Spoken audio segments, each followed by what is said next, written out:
ಹಸೆ ಚಿತ್ತಾರದ ಮೂಲಕ ಖ್ಯಾತಿ ಪಡೆದಿರುವ ಸಿದ್ದಾಪುರ ತಾಲೂಕಿನ ಮನ್ಮನೆ ಗ್ರಾಮದ ಸರಸ್ವತಿ ಈಶ್ವರ್ ನಾಯ್ಕ್ ದಂಪತಿ ಈ ಬಾರಿ ನವದೆಹಲಿಯಲ್ಲಿ ನಡೆಯಲಿರುವ ಸ್ವಾತಂತ್ರ್ಯೋತ್ಸವ ಸಂಭ್ರಮದಲ್ಲಿ ಪಾಲ್ಗೊಳ್ಳಲಿದ್ದಾರೆ.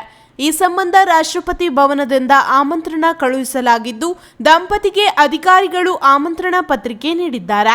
ರಾಷ್ಟ್ರ ರಾಜಧಾನಿಯಲ್ಲಿ ಜರುಗುವ 78ನೇ ಸ್ವಾತಂತ್ರ್ಯೋತ್ಸವ ಸಮಾರಂಭದಲ್ಲಿ ಭಾಗಿಯಾಗಲು ಅವಕಾಶ ಸಿಕ್ಕಿದ್ದಕ್ಕೆ ಸರಸ್ವತಿ ದಂಪತಿ ಹರ್ಷ ವ್ಯಕ್ತಪಡಿಸಿದ್ದಾರೆ.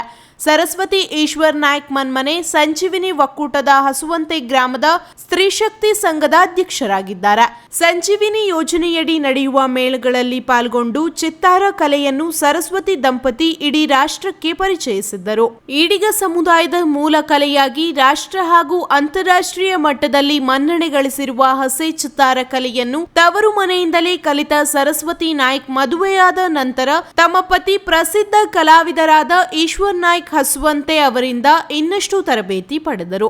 ಬಳಿಕ ಹಸೆ ಚಿತ್ತಾರದಲ್ಲಿ ಮತ್ತಷ್ಟು ಪ್ರಾವೀಣ್ಯತೆ ಸಾಧಿಸಿ ಆಸಕ್ತ ಮಕ್ಕಳಿಗೆ ಸಾಕಷ್ಟು ತರಬೇತಿ ನೀಡಿದ್ದಾರೆ.